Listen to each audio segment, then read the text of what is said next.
Seigneur, fais dans nos plaines, fais dans nos plaines,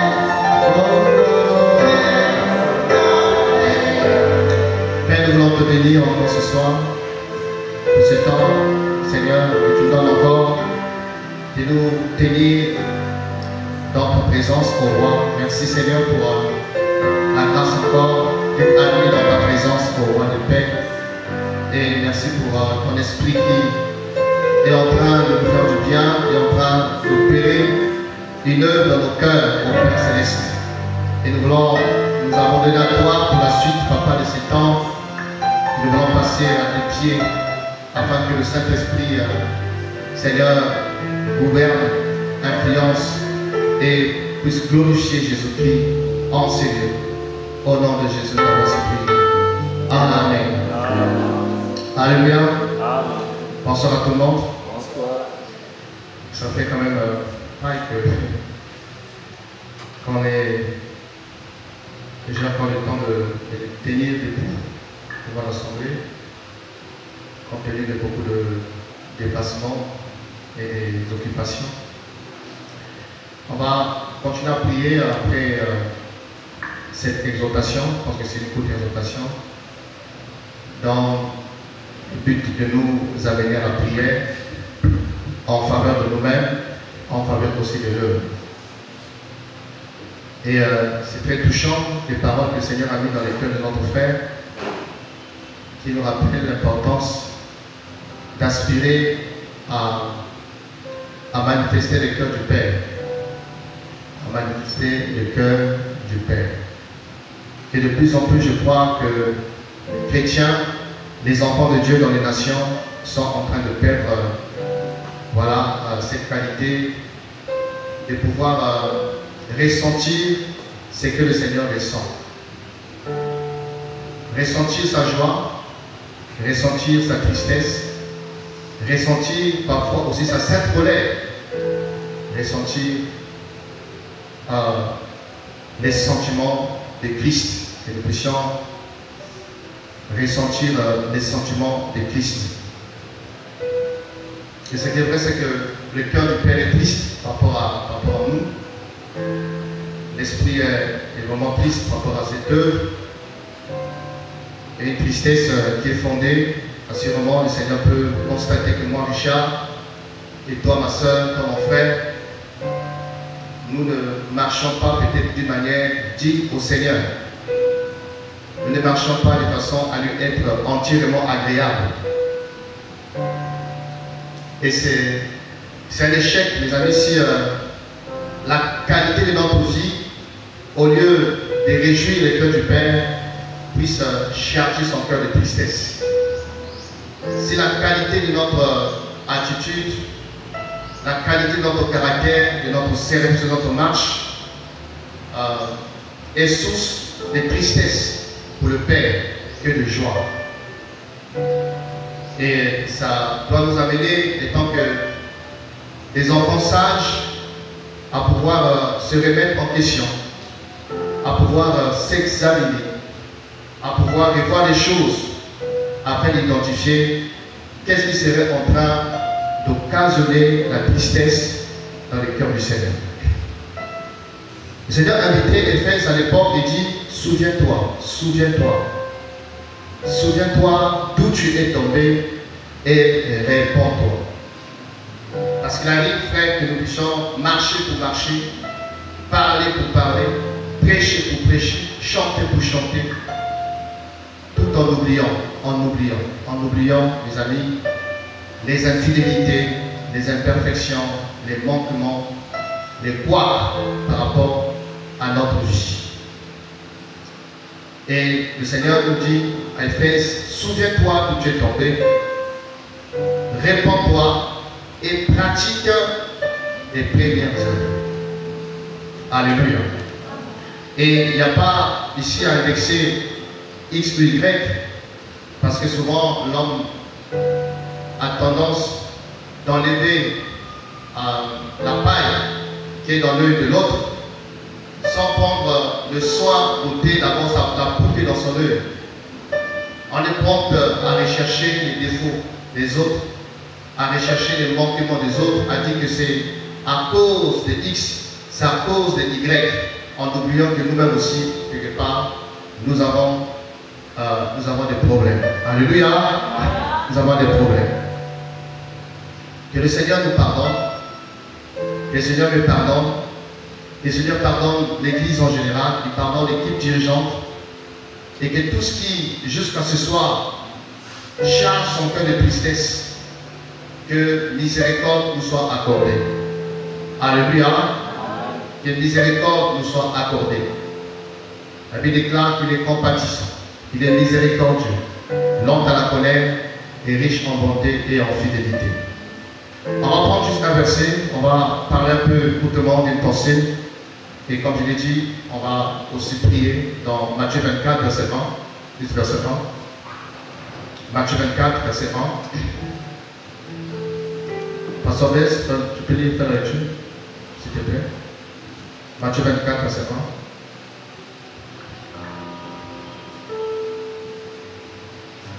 On peut avoir le micro pour le faire.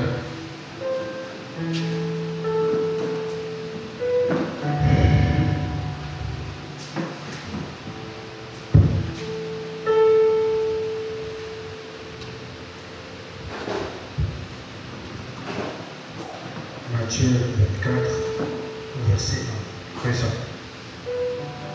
Jésus sortit du temple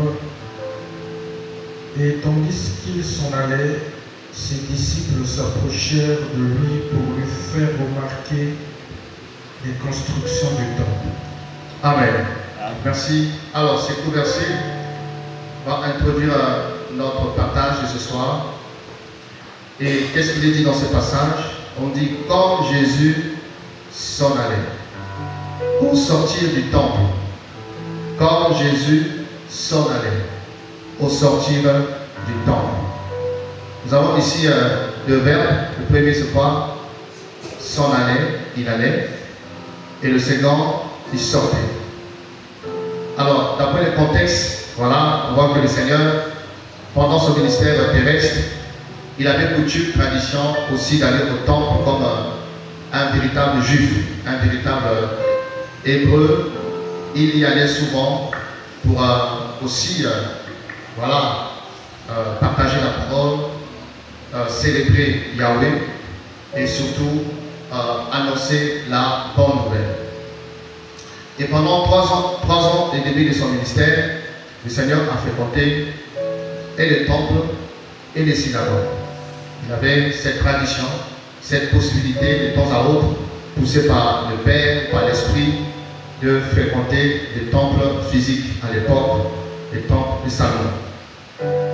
Et en lisant dans l'Ancienne Alliance, on peut constater que, comme il a dit quelque part, que ma maison sera appelée une maison de prière. Et cette maison qui, à l'époque, était le temple physique. Donc, qui était une maison, un lieu de prière, une maison d'adoration, une maison de louange, une maison où régnait la sainteté, une maison dans laquelle résidait la gloire du Seigneur. Et on peut se rappeler aussi quand Salomon va dédicacer, pour ne pas dire consacrer le temple, ce jour-là, il a fait beaucoup de sacrifices.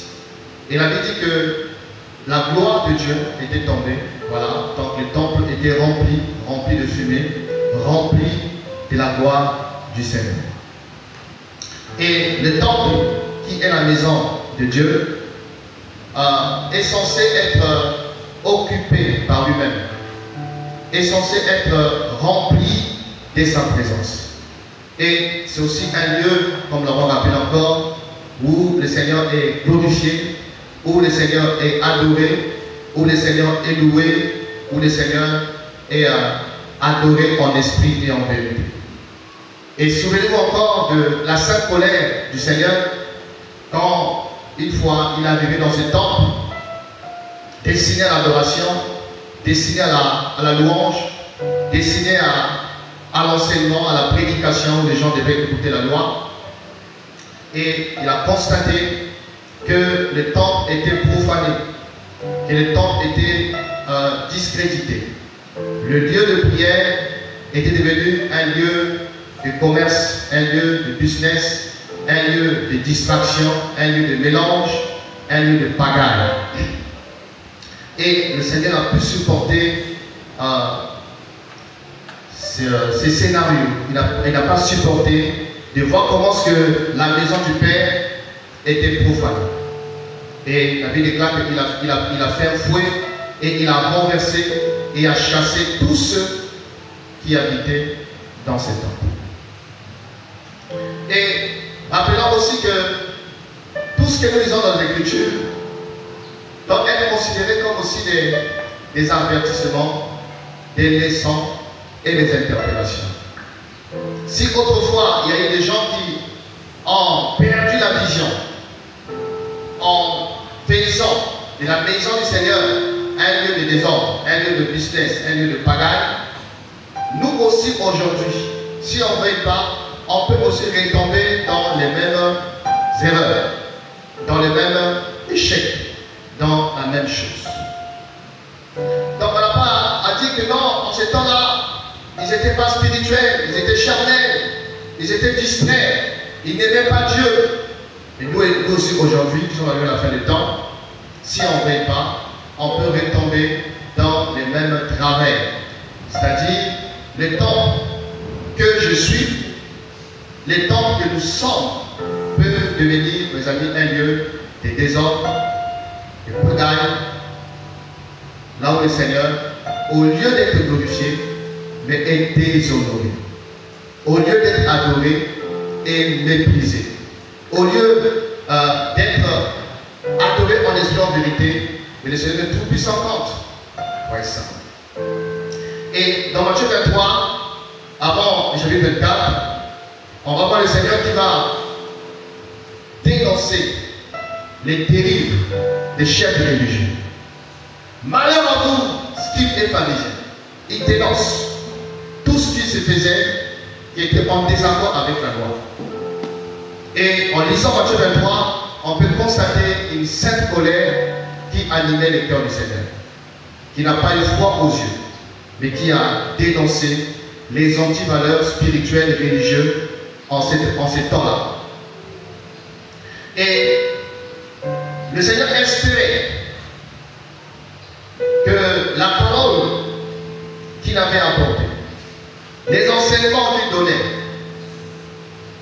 les prédications, les miracles qui s'opéraient, tout ce qui émanait de son ministère puisse produire la repentance, puisse produire la crainte de Dieu, puisse enfanter l'amour de sa personne, l'amour de la vérité. Malheureusement, à cette époque, mes amis, et les chefs religieux, et les politiques, et le peuple, tout le monde avait endurci son cœur pour ne pas considérer, mes amis, la parole du Seigneur.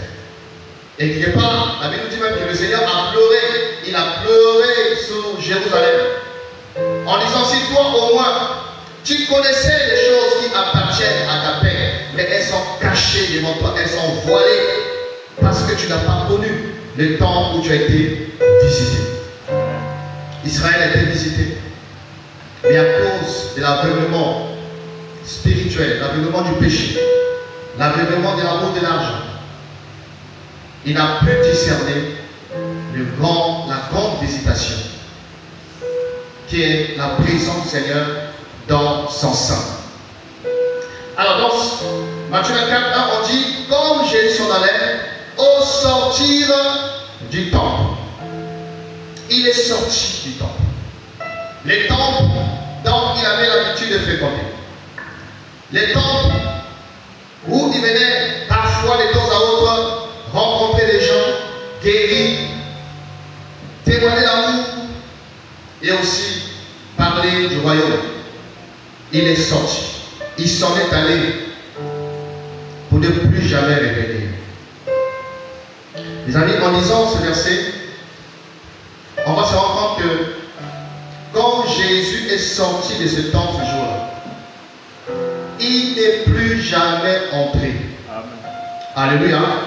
Il n'est plus jamais entré. Il est sorti et c'était pour toujours.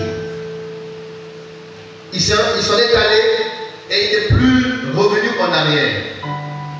Pourquoi? Parce que le temps de sa patience était arrivé à son terme.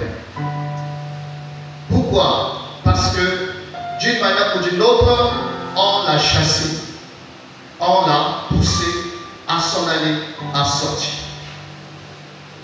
Mon ami, laisse-moi te rappeler ce soir que tu es le temple d'après la parole de Dieu. Amen. Ne savez-vous pas que notre corps est le temple du Saint-Esprit? Je suis le temple. Et ce qui fait de nous le temple du Seigneur, c'est le Saint-Esprit. Parce qu'on a reçu son esprit. Et ce temple que je suis ne doit pas être une caverne de voleurs. Ce temple que je suis ne doit pas être un lieu de désordre, de profanation. Ce temple que je suis doit être une maison de prière, un lieu d'adoration, un lieu de louange.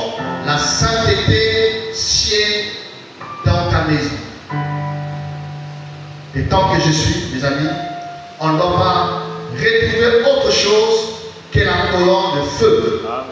Autre chose que la colonne de nuée. Autre chose que la présence de Dieu. Autre chose que la crainte de Yahweh. Autre chose que l'amour pour le Seigneur. Autre chose que la haine du péché. Dans ce temple que nous sommes. Alors s'il est sorti, il peut aussi sortir. Amen. Alléluia. Amen. Je suis le temple, tu es le temple, et l'église locale que nous constituons, nous sommes aussi les temples du Seigneur. La Bible dit que nous sommes l'habitation du Seigneur. Nous sommes l'habitation du Seigneur. Et de façon collective, étant un temple, nous devons aussi veiller qu'il ne parte pas ou qu'il ne sorte pas. Alléluia. Dans Ézéchiel chapitre 8, parlant du temple physique, le Seigneur va prendre son prophète, il va l'amener dans le temple. Le temple, comme l'avons rappelé, même à l'époque, qui fut une maison de prière, un lieu d'adoration, et Ézéchiel va être transporté par l'Esprit. Le Seigneur va l'amener en esprit au temple, afin qu'il puisse voir des choses que l'œil humain ne pouvait pas voir. Parce qu'il y a voir et voir. On peut regarder l'assemblée, on peut dire waouh, tout va bien. On peut regarder une soeur, un frère, et dire ah, elle va bien, il va bien. Et quand on regarde avec les yeux de l'esprit, on peut constater quoi? Un chaos, un désordre. Quand on regarde avec le regard de l'esprit, on regarde l'autre, on constate que c'est la confusion. Ézéchiel chapitre 8, on va prendre le verset 3. Prenez le verset 2, c'est mieux. J'ai regardé et voici une apparition qui avait l'aspect du feu à partir de ce qui semblait être ses reins et jusqu'en bas. Et une sorte de rayonnement d'un éclat étincelant à partir de ses reins jusqu'en haut. Il étendit une forme de main et me saisit par une mèche de ma chevelure. L'esprit m'enleva entre la terre et le ciel et me transporta dans les visions divines à Jérusalem, à l'entrée de la porte intérieure du côté du nord, où étaient les vigies de la jalousie, qui excitent la jalousie de l'Éternel. Et voici que la gloire du Dieu d'Israël était là, avec l'aspect sur lequel je l'avais vu dans la vallée. Il me dit, fils d'homme, lève les yeux du côté du nord. J'ai levé les yeux du côté du nord, Et voici cette idole de la jalousie au nord de la porte de l'autel, à l'entrée. Il me dit, fils d'homme, vois-tu ce qu'ils font? Les grandes horreurs que commet ici la maison d'Israël, pour que je m'éloigne de mon sanctuaire. Mais tu verras encore d'autres grandes horreurs. Verset 7. Alors il me conduisit à l'entrée du parc. J'ai regardé et voici un trou dans le mur. Un trou dans le mur. Dis avec moi, un trou dans le mur. Un trou dans le mur. Il me dit, fils d'homme, creuse le mur. Je creusai le mur. Et voici une ouverture. Il me dit, entre et vois les méchantes horreurs qu'ils commettent ici. J'entrai et je regardai et voici toutes sortes de formes, de reptiles et de bêtes abominables et toutes les idoles de la maison d'Israël étaient gravées sur la muraille tout autour.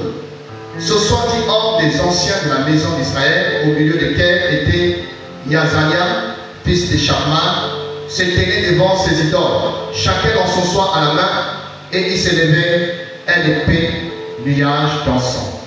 Il me dit, fils d'homme, vois-tu ce que font dans les ténèbres les anciens de la maison d'Israël, chacun dans sa chambre, plein de figurines? Car ils disent, l'Éternel ne nous voit pas, l'Éternel a abandonné le pays. Il me dit, tu verras encore d'autres grandes horreurs qu'ils commettent. Il me conduisit à l'entrée de la porte de la maison de l'Éternel, du côté du nord. Et voici des femmes assises qui pleuraient Tammuz. Il me dit, vois-tu, fils d'homme, tu verras encore d'autres horreurs plus grandes que celles-là. Il me conduisit dans les parties intérieures de la maison de l'Éternel. Et voici à l'entrée du temple de l'Éternel, entre le portique et l'autel, environ 25 hommes tournant le dos au temple de l'Éternel et les visages vers l'est. Et ils se prosternaient à l'est devant le soleil. Il me dit, vois-tu, fils d'homme, est-ce insuffisant pour la maison de Juda de commettre les horreurs qu'ils commettent ici? Amen. Alors, donc, c'est une expérience que notre frère Ézéchiel a eue à l'époque. Donc, le Seigneur l'a transporté en esprit et l'a amené dans le temple de Jérusalem. Et il a dit au prophète, creuse ici contre le mur. Et il a vu un trou dans le mur. Il a creusé le trou. Alors il va regarder à l'intérieur ce qui s'est passé au sein du temple, dans la maison d'Élohim, dans la maison où le Seigneur était censé être adoré. Il va retrouver des idoles. Il va retrouver les dieux étrangers. Il va retrouver des pratiques occultes. Il va retrouver les anciens en train d'invoquer des esprits, en train de faire des rituels, mes amis, qui n'avaient rien à voir avec quoi? Avec la parole de Dieu. Ça se passe dans le temple. Alors ici, parce que Ézéchiel a été transporté, parce que le Seigneur l'a pris en esprit et ça lui a rendu capable de voir des choses que tout le monde ne voyait pas. Alléluia. Et il disait, Dieu ne voit pas. Personne ne voit ce qui se passe. Mes amis, on peut échapper à la vigilance des hommes. On peut dribbler les hommes. On peut jouer au faire semblant. On peut faire du casting religieux. On peut avoir, comme la Bible dit, l'apparence de la piété. L'apparence de la piété. Mais si le Seigneur ici a dévoilé les choses qui se faisaient dans le secret, toi aussi, moi aussi, nous aussi, on finira par être dévoilé. Alléluia. Le Seigneur te connaît. Le Seigneur nous connaît. Tout est à nu et à découvert devant celui qui a les 7 yeux, qui regarde toutes choses. C'est pourquoi c'est une perte de temps quand on joue à l'hypocrisie. C'est une perte de temps quand on joue au fait semblant. Parce que tôt ou tard, des véritables œuvres finiront par être connues de tous. On a beau se cacher pour un temps, mais le temps viendra où tout ce qui s'est fait dans le secret, tout ce qui s'est fait en cachette, sera connu de tous, sera vu de tous. Amen. Alléluia. C'est pourquoi, frères et sœurs, le Seigneur ici amène Ézéchiel pour lui faire comprendre que regarde ce qui se passe. Si je prends une décision, c'est à cause de tout ce qui se passe dans ma maison. Et à chaque étape, il dit, ce que tu as vu là, c'est encore moindre. Tu feras encore des choses plus graves encore. Tu feras encore des choses plus abominables encore. Et à chaque étape, il voyait des choses en s'empirant. Les découvertes que l'esprit l'amenait à faire allaient des mal en pire. Voyez ça. Et pourquoi est-ce que le Seigneur l'amène ici à voir ce qui s'est passé dans le temple? Parce qu'au chapitre 10 d'Ézéchiel, lisez à la maison, on va constater comment est-ce que la gloire de Dieu, représentée par les chars de feu, va quitter les temples, va s'élever au fur et à mesure. Ézéchiel va voir comment est-ce que la gloire qui était dans le temple va se retirer pour partir et ne plus revenir. De même que le Seigneur, dans Matthieu 24, il est sorti pour ne plus revenir. Ici aussi, au chapitre 10 d'Ézéchiel, la gloire va se retirer pour ne plus jamais revenir.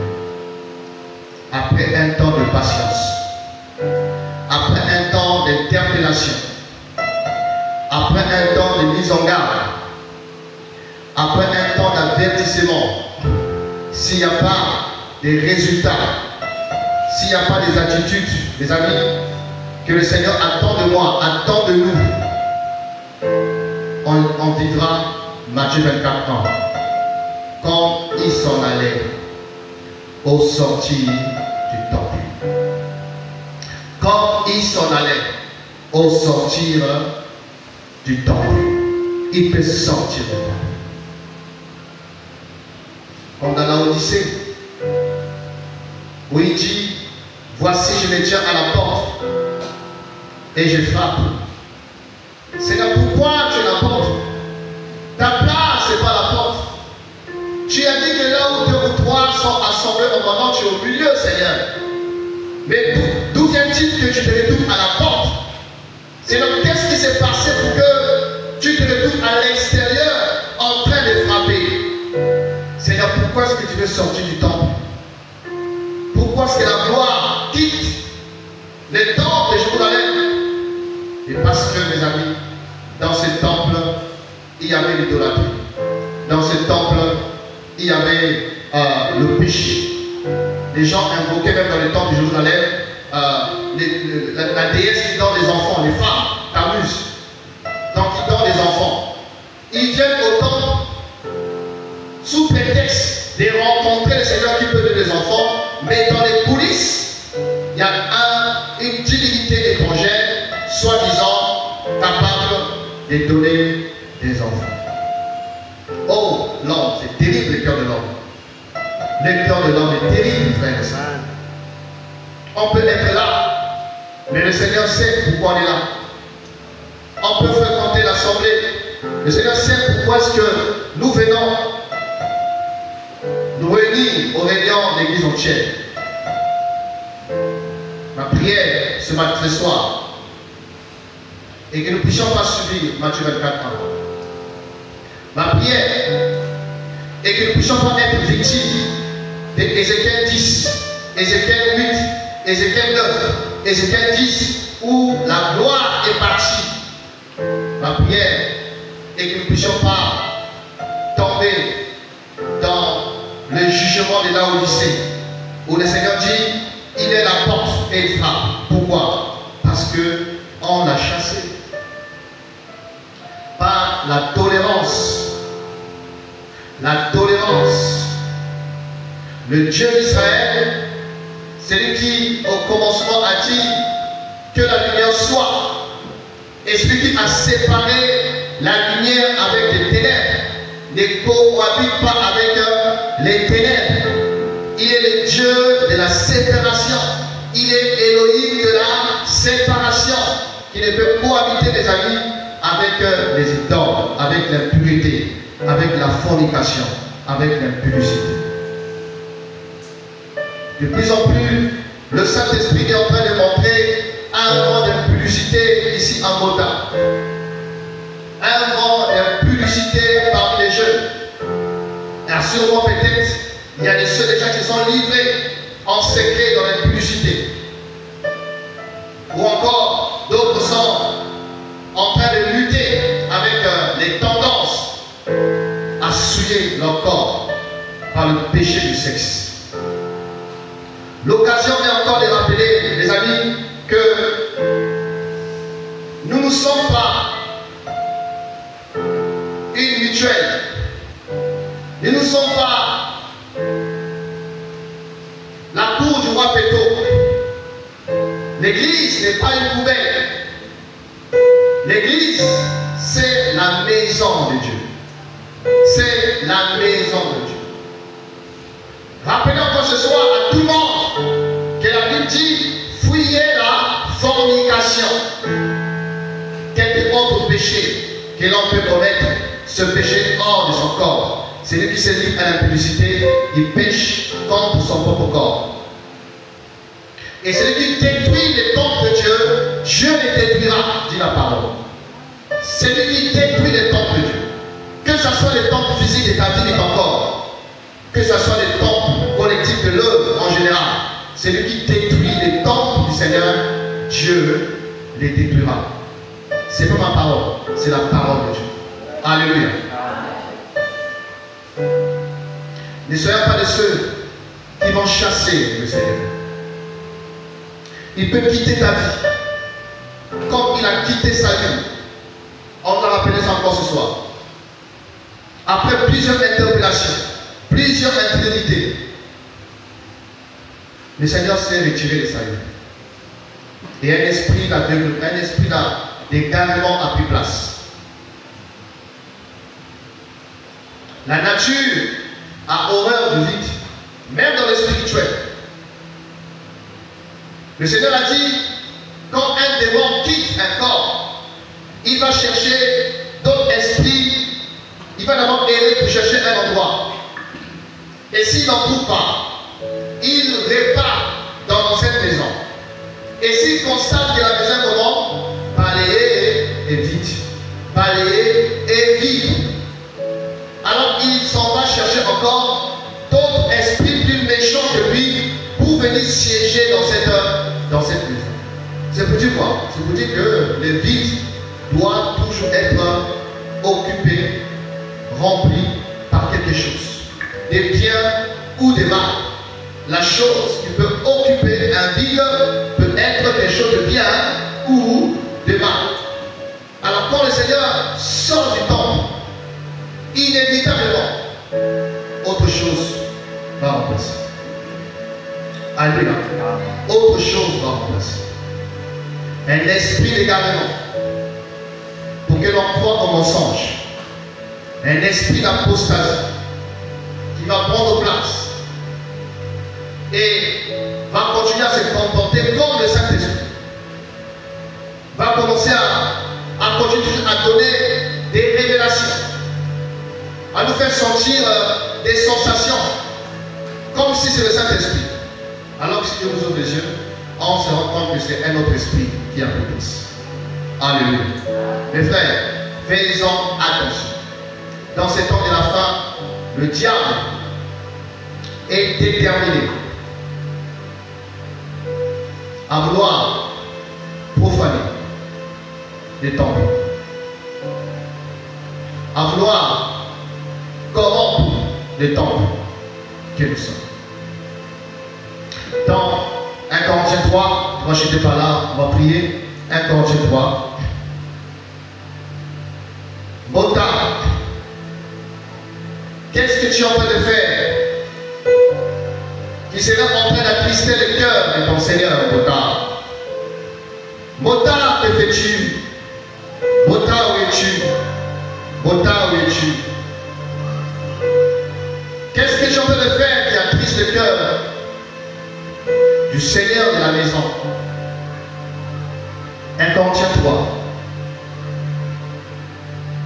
À partir du verset 10, je lis juste sans beaucoup de commentaires. Selon la grâce de Dieu qui m'a été donnée comme un sage architecte, j'ai posé le fondement et un autre bâtit dessus, mais que chacun prenne garde à la manière dont il bâtit dessus.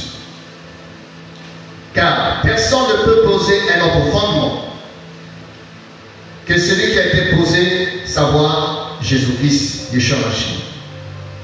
Or, si quelqu'un bâtit sur ce fondement avec de l'or, de l'argent, des pierres précieuses, du bois, du foin, du chaume, l'œuvre de chacun sera manifestée.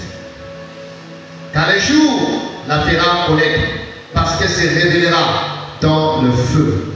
Et le feu éprouvera de quelle nature est l'œuvre de chacun. Si l'œuvre bâtie par quelqu'un sur ce fondement subsiste, il recevra une récompense. Si l'œuvre de quelqu'un est consumée, il en subira la perte. Pour lui, il sera sauvé, mais comme au travers du feu. Ne savez-vous pas que vous êtes le temple de Dieu et que l'Esprit de Dieu habite en vous? Si quelqu'un détruit le temple de Dieu, Dieu le détruira. Je dis encore, si quelqu'un détruit le temple de Dieu, Dieu le détruira. Car le temple de Dieu est saint. C'est ce que vous êtes. Que nul ne s'abuse lui-même. Si quelqu'un parmi vous pense être sage, c'est dans ce siècle qu'il devient fou, afin de devenir sage. Amen. Amen. Alors dans ce passage, on nous parle du temple. Et Paul dit, comme un sage architecte, il a eu le privilège de poser le fondement, de poser la fondation. Et cette fondation, il n'est autre que le Seigneur Jésus-Christ, sa parole, qui est le fondement et la fondation de l'Église. Et laissons-nous encore ce soir rappeler cette vérité. Jésus-Christ est le fondement de l'Église. Jésus-Christ, par sa parole, est la fondation de l'Église. Alors, tout ce qui est bâti sur ce fondement, tout ce qui est fait selon les Écritures subsiste. Tout ce qui est fait selon les Écritures subsiste. Mais toute œuvre, toute action, toute activité, tout service, tout comportement, tout ce qui est fait en désaccord avec l'Écriture, avec la parole de Jésus-Christ, ne peut pas subsister. C'est pourquoi on dit que chacun prenne garde de la manière dont il bâtit dessus. Il y a des matériaux non recommandables, il y a des matériaux recommandables. Amen. Et tout ce que nous faisons dans l'œuvre, dans la marche, dans le service, les amis, on doit veiller à ce que nous puissions rechercher la gloire de Dieu. Amen. La gloire du Père. Veillez sur nos motivations. Veillez sur nos intentions. Veillez sur notre état d'âme. Veillez sur la qualité, les amis, de notre cœur. Mais tout ce qui, les amis, n'est pas fait dans la recherche de la gloire du Père, en harmonie avec les Écritures, est comparé à quoi? Au bois, au foin, à la paille. Amen. Qui ne peut subsister devant le feu de l'épreuve. Alléluia. Amen. Donc c'est pourquoi je disais, il n'y a pas à faire pour faire, il n'y a pas à parler pour parler, il n'y a pas à enseigner, prêcher, chanter, faire des choses pour la bonne forme. Mais il faut bien faire les choses. Amen. Il faut bien faire les choses. Il faut bien faire les choses en harmonie avec les Écritures, selon l'esprit de la grâce, l'esprit de la vérité. Alléluia. Et la Bible dit que au temps marqué, chaque œuvre sera éprouvée par le feu. Comme on sait que le feu, parmi les symbolismes, dans le symbolisme, nous parle aussi du jugement. Donc le Seigneur va juger chaque œuvre que nous avons accomplie pour lui par le feu. Et si ton œuvre subsiste, tu auras la récompense. Mais si ton œuvre est consumée, voilà, tu n'auras pas de récompense. L'homme est sorti de Sodome sans rien, bien qu'il est sauvé. Sauvé des flammes de Sodome, mais il n'a pu prendre même pas une aiguille. Son œuvre a été consumée par le feu. Il était sauvé à travers le feu. Et c'est l'image d'une catégorie de personnes qui seront sauvées à travers le feu. Qui vont perdre leur récompense parce que comme l'autre, ils n'ont pas veillé. Ils n'ont pas veillé. Alléluia. Ne savez pas que votre corps est le temple du Saint-Esprit. Le Saint-Esprit a pour demeure, a pour habitation mon corps. Alors il faut qu'il reste, il ne faut pas qu'il parte, il ne faut pas que, comme on a dit Matthieu 24, au sorti du temple. Certes, on va pas être dans le débat, est-ce que le Saint-Esprit peut partir ou pas, tout ça. Mais du moins, on peut l'attrister. Amen. Alléluia. Amen. On peut attrister le Saint-Esprit de façon qu'il devient inactif en nous. On peut éteindre l'esprit. Amen. Alléluia. Il y a des péchés qu'on peut commettre à l'égard du Saint-Esprit. On peut l'attrister. Et quand il est attristé, on est privé de son soutien. On est privé de sa capacité. Si nous sommes des temples, parce que le Saint-Esprit habite en nous, et le Saint-Esprit est la capacité divine en nous, la capacité divine en nous. Si on est capable de se sanctifier, si on est capable de pardonner, si on est capable de faire l'œuvre du Seigneur, si on est capable de vivre la vie chrétienne, c'est grâce au Saint-Esprit. C'est la capacité divine. Amen. Maintenant, s'il est attristé, on peut éteindre l'esprit comme une lampe. Il ne produit plus la lumière. Il te prive de l'éclairage. Il n'y a plus la luminosité dans ton âme et dans ton esprit. Parce que l'esprit est éteint. On peut résister au Saint-Esprit. Étienne a dit dans Acte 7, vous résistez au Saint-Esprit. Il te parle, il te convainc, mais on continue à résister. Il dit à Apocalypse ceci, on ne veut pas lâcher.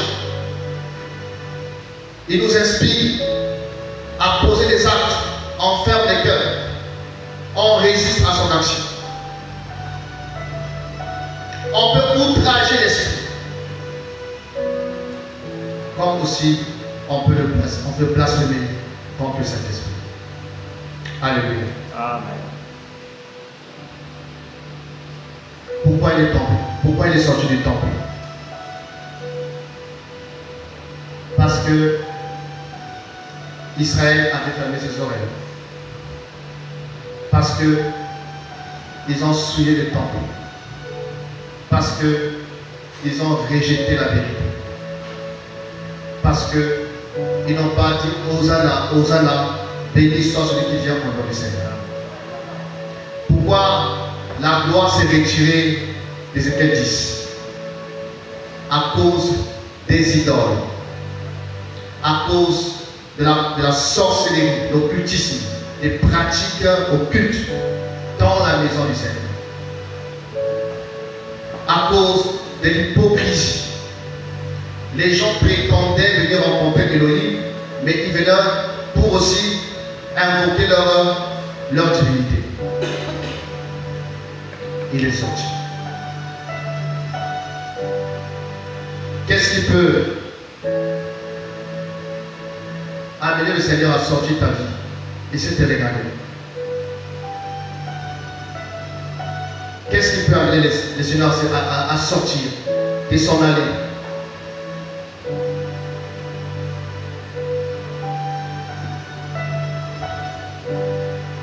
La bonne nouvelle, c'est de reconnaître que dans la Odyssée, il est sorti, mais il n'était pas loin. Il est sorti, mais il n'était pas loin. Parce que ce n'est pas son vouloir de partir. Ce n'est pas son désir de quitter.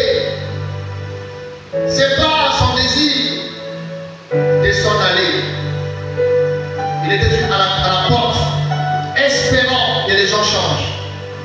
Espérant que les gens se répandent. Espérant que les gens se ressaisissent. Et qu'on voit encore sa volonté à reconquérir encore le temps. Il frappe. Il frappe. Il dit, je veux revenir à l'intérieur. Ouvrez la porte. Faites sortir tout ce que vous avez amené dans vos vies. Comme il a dit à Jacob un jour, ôtez les dieux étrangers qui sont au milieu de vous. Ôtez les dieux étrangers qui sont dans vos maisons. Il est parti, mais à la porte il frappe parce qu'il est resté. Comme aussi il peut partir, mais des cœurs assoiffés, des cœurs répandants, des cœurs brisés peuvent encore attirer son cœur, attirer son regard et l'amener à revenir. Il a prononcé une parole de Jéhovah contre Akab. Akab est parti dans sa maison. Il a commencé à pleurer, à jeûner, à marcher comme un enfant. Le prophète n'est pas encore arrivé loin, juste dans les parages. Dieu dit au prophète, tu as vu ce qu'Akab a fait. Il marche avec la cendre. Il s'est humilié. Il dit, repars vers lui et va lui dire autre chose. Alléluia. Il a vu l'attitude du cœur d'Akab et ça a encore attiré sa faveur. Akab a attiré la faveur du Seigneur. Il est la porte. Bottin est la porte. Et si tu es un temple qui est détruit, comme les temples détruits par Nebuchadnezzar, les temples étaient à terre, tout était à terre. Alors la bonne nouvelle pour toi, c'est de dire ceci: même si le temple est détruit, c'est possible que le temple soit reconstruit. Alléluia. C'est possible que le temple détruit soit reconstruit. C'est possible que Néhémie, c'est possible que Esdras revienne pour reconstruire, poser la fondation, rebâtir les murs. Néhémie, une image de Jésus-Christ, le bâtisseur. Moi aussi, je bâtirai mon église. Esdras, une image de Jésus-Christ. Si les temples que tu es détruits, c'est possible que le Seigneur puisse les reconstruire. Alléluia. Quand les temples de Salomon détruits a été reconstruit 2 fois, Dieu peut te reconstruire. Il peut rebâtir ta vie. Il peut rebâtir ton cœur. C'est nous manifestant des cœurs répandants. Frères et sœurs, je vous invite à nous lever, on va prier le Seigneur. On va parler au Seigneur ce soir. On va demander pardon encore. Tu n'as pas dit que moi je n'ai rien fait. On nous a rappelé l'attitude de Néhémie,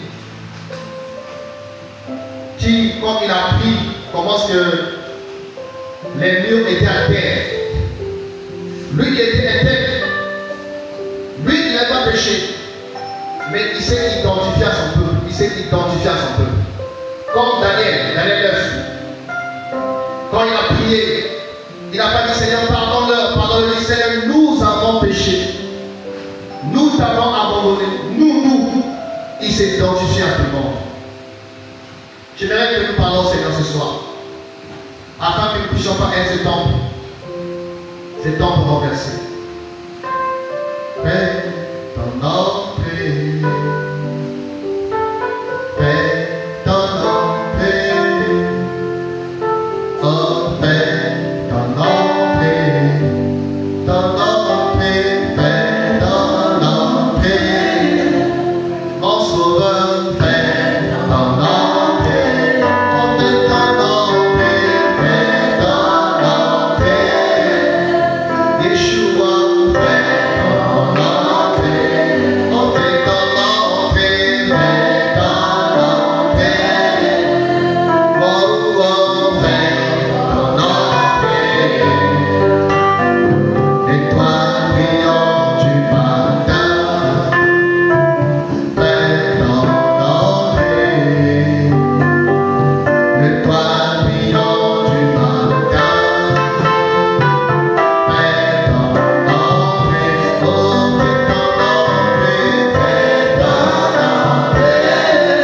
Oh, mon Seigneur, fais ton entrée. Oh, fais ton entrée, fais ton entrée. Oh, oh, oh, fais ton entrée. La colonne de feu de lumière remplit ce soir. La colonne de feu de lumière remplit ce soir. Remplit ce soir. Remplit ce soir. Oh, mon Seigneur, remplis ce soir. Remplis ce soir. Remplis ce soir. Oh, par ton feu, remplis ce soir. Remplis ce soir. Remplis ce soir. Par ta présence, remplis ce soir. Le grand impétueux de l'esprit souffle ce soir. Le vent impétueux de l'esprit souffle ce soir. Souffle ce soir. Souffle ce soir. Oh, mon Seigneur, souffle ce soir. Oh, souffle ce soir. Souffle ce soir. Oh, mon Seigneur, souffle ce soir. Oh, souffle ce soir. Souffle ce soir. Oh, oh, oh, souffle ce soir. Oh, souffle ce soir.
Ce soir, Seigneur, venons nous repentir encore, Père.